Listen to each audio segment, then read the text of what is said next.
విరాటరాజ్యం అనే సువిశాల సామ్రాజ్యాన్ని వీరపులకేశి అనే ధీశాలి పాలిస్తున్నాడు. ఆయనకు 2 కుమారులు, రాఘవ పులకేశి మరియు సుందర పులకేశి. ఆ రాజ్యాన్ని పాలించే రాజు వీరపులకేశి మనసులో మాత్రం ఒకటే ఆందోళన, తన తర్వాత తన 2 కుమారులలో ఎవరికి ఆ రాజ్యపాలన అప్పగించాలి అని. పరాక్రమంలో నా కుమారులు ఒకరికి ఒకరు తీసిపోరు. కాని రాజ్యపాలనంటే కేవలం కండబలం కాదు, ప్రజల మన్ననల్ని పొందే గుణం కూడా ఉండాలి. ఈ సమస్యకి పరిష్కారం చూపేది గురువర్యులు మాత్రమే. తన అంతరంగంలో ఉన్న ఆందోళనకి పరిష్కారం కోసం రాజు తన ఆస్థాన గురువు, మేధావి అయిన చంద్రచాణక్యుడిని ఏకాంతంగా కలిశారు. గురువర్యులకు నమస్కారం. అంతా కుశలమేనా గురువుగారు? రాజుగారికి ప్రతి నమస్కారం.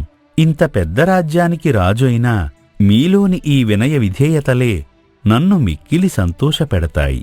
ఎంత ఎదిగినా ఒదిగి ఉండాలి అనే నియమాన్ని బహుశా మీ అంతలా మన రాజ్యంలో ఎవరూ పాటించరేమో.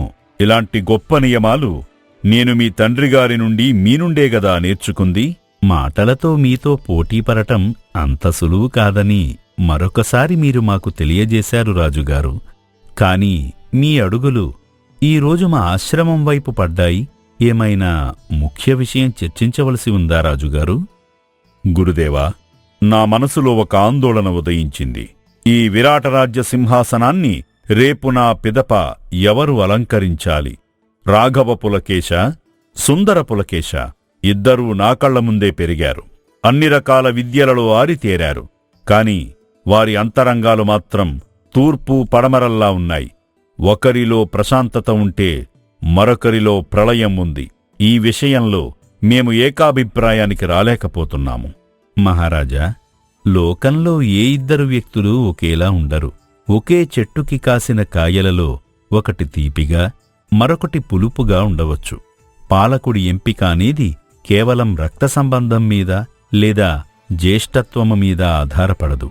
ఒక విత్తనం మహావృక్షమవుతుందా లేదా అనేది దాని గుణాన్ని బట్టి ఉంటుంది. మీరు వారికి కొన్ని పరీక్షలు పెట్టండి. వారి నైపుణ్యం కంటే వారి దృక్పథం ముఖ్యం.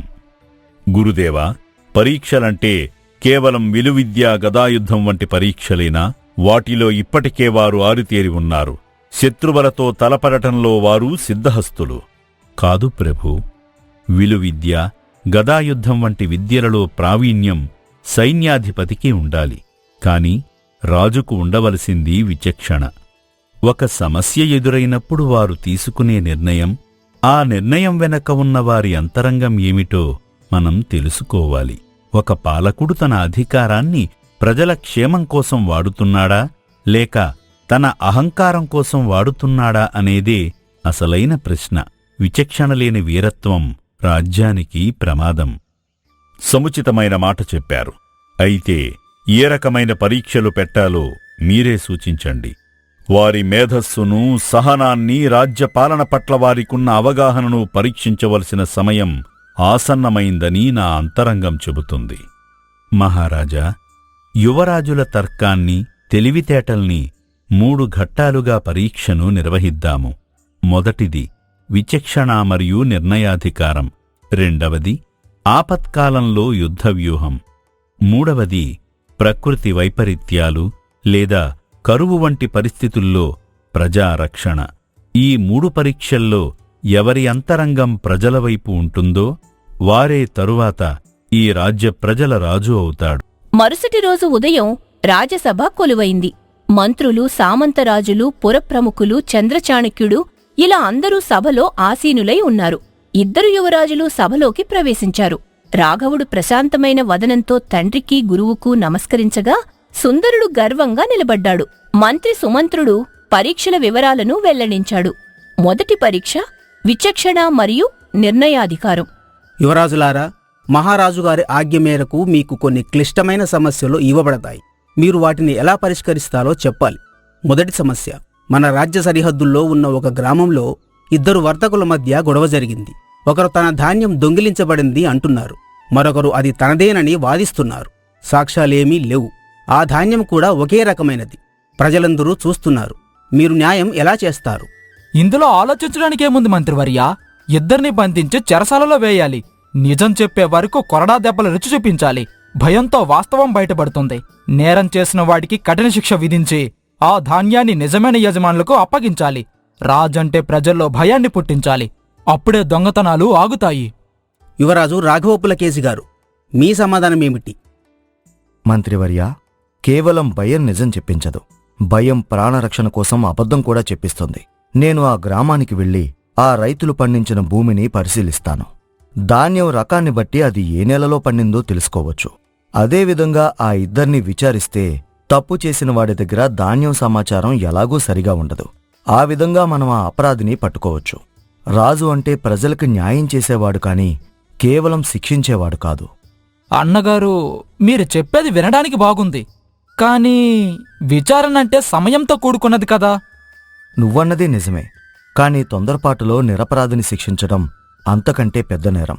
విచక్షణ లేని తీర్పు అన్యాయానికి దారితీస్తుంది. దొంగను పట్టుకోవడం ముఖ్యమే, కాని నిరపరాధిని కాపాడడం కూడా అంతే ముఖ్యం కదా. ఇద్దరు యువరాజుల సమాధానాలు విని రాజసభలో గుసగుసలు మొదలయ్యాయి. రాజు ముఖంలో ఒక విధమైన తృప్తి కనిపించింది. వెంటనే రెండో పరీక్ష ప్రారంభమైంది. ఇది యుద్ధ వ్యూహానికి సంబంధించింది. ఒక పటాన్ని సభ మధ్యలో ఉంచారు. ఒక శక్తివంతమైన శత్రువు సరిహద్దులో తిష్టవేసి ఉన్నాడు. సంఖ్యాపరంగా మనకంటే వారు బలవంతులు. ఈ స్థితిలో విజయం ఎలా సాధిస్తారు అన్నదే ప్రశ్న. సుందరుడు వెంటనే తన యుద్ధతంత్రాలను వివరించడం మొదలుపెట్టాడు. మంత్రిగారు, శత్రువు బలవంతుడైతే మనము మరింత బలవంతం కావాలి. మన దగ్గర ఉన్న అత్యాధునిక భారీ యుద్ధ యంత్రాలు వాడాలి. అగ్నిని చిమ్మే యంత్రాలు, నిప్పుని చిమ్మే బాణాలు సిద్ధం చేయాలి. మన సైన్యం మొత్తాన్ని ఒకేసారి దాడికి పురమాయించాలి. ప్రాణనష్టం జరిగినా పర్వాలేదు. శత్రువు గుండెల్లో వణుకు పుట్టించేలా విధ్వంసం సృష్టించాలి. అంతులేని ధనాన్ని వెచ్చించి పెద్ద పెద్ద కందకాలు తవ్వాలి. యుద్ధం గెలవాలంటే అందుకోసం ఎంతటి వెల చెల్లించడానికైనా సిద్ధంగా ఉండాలి. రాఘవ, నీ వ్యూహం ఏమిటి? ప్రభు, యుద్ధమనేది ధనంతో యంత్రాలతో మాత్రమే చేసేది కాదు. శత్రువు బలవంతుడైనప్పుడు మనం ఎదురుదాడి కంటే గెరిల్లా వ్యూహాన్ని అనుసరించాలి. శత్రువుకు ఆహారం, నీరు అందకుండా సరఫరాదారులను దిగ్బంధం చేయాలి. తక్కువ ఖర్చుతో కూడిన ఉపాయాల ద్వారా వారిని మానసికంగా దెబ్బతీయాలి. అంతేకాదు, మన పొరుగు రాజ్యాలతో స్నేహబంధాలను పెంచుకుని వారిని మనవైపు తిప్పుకోవాలి. ఒక్క సైనికుడి ప్రాణం కూడా వృధా కాకుండా శత్రువు లొంగిపోయేలా చూడడమే అత్యుత్తమ విజయం. భారీ యంత్రాల ఖర్చు ప్రజల మీద భారమవుతుంది. సుందర, రాఘవుడు చెప్పినట్లు ఖర్చు పెరిగితే రాజ్య ఖజానా ఖాళీ అవుతుంది కదా. ప్రజల మీద పన్నులు పెంచాల్సి వస్తుంది. ఖజానా కంటే విజయం ముఖ్యం నాన్నగారు. ఒకసారి గెలిచిన తర్వాత ఆ శత్రువు రాజ్యాన్ని దోచుకొని అక్కడి సంపదతో మళ్లీ మన ఖజానా నింపవచ్చు. కాని తమ్ముడు, దోచుకోవడం రాజధర్మం కాదు. గెలిచిన రాజు ఓడిన ప్రజల మనసులను గెలవాలి. అప్పుడే ఆ రాజ్యం మనతో శాశ్వతంగా ఉంటుంది. దోపిడీ ద్వేషాన్ని పెంచుతుంది. అది మరో అంతర్యుద్ధానికి దారితీస్తుంది. సభలో చర్చ వేడెక్కింది. రాజుకు ఇద్దరి దృక్పథాలు స్పష్టంగా అర్థమవుతున్నాయి. ఒకడు శక్తిని, విధ్వంసాన్ని నమ్ముతున్నాడు. మరొకడు యుక్తిని మరియు మానవత్వాన్ని నమ్ముతున్నాడు. రాజగురువు చంద్రచాణక్యుడు నిశ్శబ్దంగా గమనిస్తున్నారు.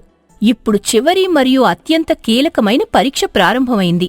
రాజ్యపాలన మరియు ప్రకృతి వైపరీత్యాల సమయంలో ప్రజారక్షణ. యువరాజులారా, ఒకవేళ మన రాజ్యంలో వర్షాలు లేక తీవ్రమైన కరువు వచ్చింది అనుకుందాం. చెరువులు ఎండిపోయాయి, పంటలు పండలేదు, ప్రజలు ఆకలితో అలమటిస్తున్నారు. మన ఖజానాలో కూడా ధనం తక్కువగా ఉంది. ఆ సమయంలో మీరు రాజ్యాన్ని ఎలా కాపాడుతారు? కరువు వస్తే మన చేతులు ముడుచుకొని కూర్చోకూడదు. మన సైన్యం ఉంది కదా, పక్కనే ఉన్న సారవంతమైన రాజ్యంపైన దండయాత్ర చెయ్యాలి. అక్కడి పంటను, ధాన్యాన్ని బలవంతంగా తీసుకువచ్చి మన ప్రజల ఆకలి తీర్చాలి. బలవంతుడిదే లోకం. మన ప్రజల ఆకలి తీర్చడం కోసం వేరే రాజ్యాన్ని జయించడంలో తప్పులేదు. యుద్ధమే పరిష్కారం. రాఘవ, నీ ఆలోచన ఏమిటి? నాన్నగారు, యుద్ధం కరువుని పెంచుతుందే తప్ప తగ్గించదు. యుద్ధం వల్ల మిగిలిన కొద్దిపాటి వనరులు కూడా నాశనమవుతాయి. కరువు వచ్చినప్పుడు రాజు ముందుగా తన ధాన్యాగారాలను తెరవాలి. రాజభవనంలో ఉన్న అవసరపు విలాసాలను, ఉత్సవాలను నిలిపివేసి ఆ ధనాన్ని ప్రజల కోసం ఖర్చు చేయాలి. పొరుగు రాజ్యాలతో స్నేహంగా ఉండి ధాన్యాన్ని దిగుమతి చేసుకోవాలి. అంతేకాదు, మన ప్రజల్నే సమీకరించి చెరువులు, కాలువలు తవ్వించి భవిష్యత్తులో కరువు రాకుండా శాశ్వత పరిష్కారం చూపాలి. ప్రజలను కన్నబిడ్డల్లా చూసుకోవడమే రాజు ప్రథమ కర్తవ్యం. అన్యాయంగా వేరే రాజ్యాన్ని దోచుకోవడం మన సంస్కృతి కాదు, అది పాపం. అన్నయ్య, మీరు చెప్పేవన్నీ శాంతివచనాలు, ఉపన్యాసాలు. కాని ఆకలితో ఉన్న ప్రజలకు అన్నం కావాలి, శాంతి కాదు. వేరేవాడిని కొట్టైనా సరే అన్నం పెడితేనే ప్రజలు జై కొడతారు. తమ్ముడు, రాజు అనేవాడు ధర్మానికి ప్రతిరూపం.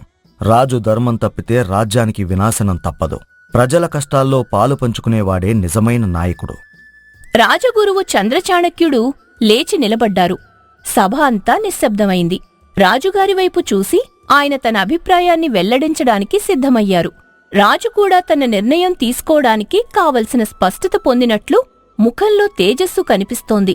మహారాజా, ఇద్దరు యువరాజుల అంతరంగాలు ఇప్పుడు లోకానికి తెలిశాయి. సుందర పులకేశిలో అజేయమైన శక్తి ఉంది, ఆవేశమూ ఉంది. ఆయన విజయం కోసం ఎంతటి సాహసానికైనా సిద్ధపడతారు. అది యుద్ధరంగంలో శత్రువుని ఎదుర్కోవడానికి అవసరమైన గుణము.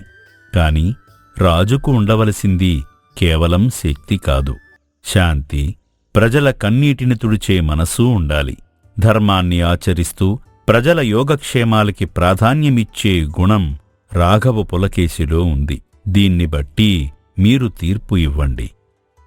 చంద్రచాణక్యుడు మాటల్లోని ఆంతర్యం రాజుకు అర్థమైంది. గురుదేవా, మీ మాటలతో ఏకీభవిస్తున్నాను. సుందర, నీ ధైర్యం మన రాజ్యాన్ని శత్రువుల నుండి రక్షించడానికి కావాలి. కాని రాజుకు ఉండవలసిన ఓర్పు, విచక్షణ, ప్రజానురంజకమైన ఆలోచనా విధానం నీలో తక్కువగా ఉన్నాయి. రాజ్యపాలన అనేది ఒక యజ్ఞం. అందులో స్వార్థాన్ని, అహంకారాన్ని ఆహుతి ఇవ్వాలి. అంటే నాన్నగారు? సుందర పులకేశి, చదరంగంలో ప్రతి పావు తన కర్తవ్యాన్ని నిర్వర్తించినప్పుడే గెలుపు సొంతమవుతుంది. నువ్వు మహాధీశాలివి. నీలో సేనాధిపతి లక్షణాలు కనిపిస్తున్నాయి. నీవంటివాడి సాహసం మన సైన్యానికి అవసరం. నీవు ఈ విరాట రాజ్యానికి సైన్యాధ్యక్షునిగా ఉండటమే సముచితము. నీ శక్తి రాజ్యానికి రక్షణ కవచం కావాలి. కాని ఆ కవచం లోపల ప్రజలు ప్రశాంతంగా ఉండాలి. చిత్తం నాన్నగారు. మీరు ఏ బాధ్యత అప్పచెప్పినా ఆ బాధ్యతను నిర్వర్తించడానికి, నా ప్రాణానికి తెగించడానికైనా నేను వెనకాడను. రాఘవ, నీ అంతరంగం నిర్మలమైనది. నీవు ప్రజాక్షేమాన్ని, ధర్మాన్ని అన్నిటికంటే మిన్నగా చూశావు. యుద్ధం కంటే శాంతిని, దోచుకోవడం కంటే పంచుకోవడాన్ని ప్రేమించావు. పాలకుడికి ఉండవలసిన ప్రధాన లక్షణం తన స్వలాభం కంటే ప్రజల హితాన్ని చూడటం. అందుకే నిన్ను విరాట రాజ్యానికి తదుపరి మహారాజుగా ప్రకటిస్తున్నాను. సభలో హర్షధ్వానాలు మిన్నంటాయి. రాఘవ పులకేశి వినమ్రంగా తండ్రి గురువులకు నమస్కరించాడు. సుందరుడు కూడా తన అన్నయ్య గొప్పతనాన్ని గ్రహించి మనస్ఫూర్తిగా అతనికి వందనం చేశాడు. ఆ ఇద్దరు యువరాజులు తమ తమ నైపుణ్యాలకు తగ్గట్టుగా బాధ్యతలు స్వీకరించారు. మహారాజా, సరైన నిర్ణయం తీసుకున్నారు.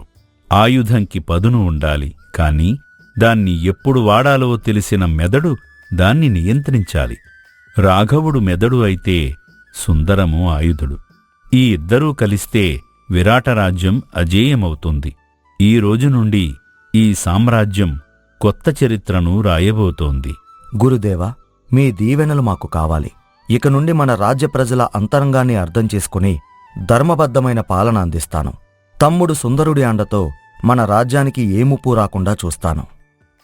సుందర, నీ అన్నయ్యకు తోడుగా ఉండి ఈ సామ్రాజ్యాన్ని కంటికి రెప్పలా కాపాడు. నీ వీరత్వం రాజ్యానికి గర్వకారణం కావాలి. తప్పకుండా నాన్నగారు. అన్నయ్య ఆదేశాలను తూచా తప్పకుండా పాటిస్తూ మన విరాటరాజ్య పథకాన్ని ఎవరూ తాకలేనంత ఎత్తులో ఉంచుతాను. పాలకుడు ఎలా ఉండాలో అన్నయ్యను చూసి నేర్చుకుంటాను. రాఘవ పులకేశి పట్టాభిషేకం వైభవంగా జరిగింది.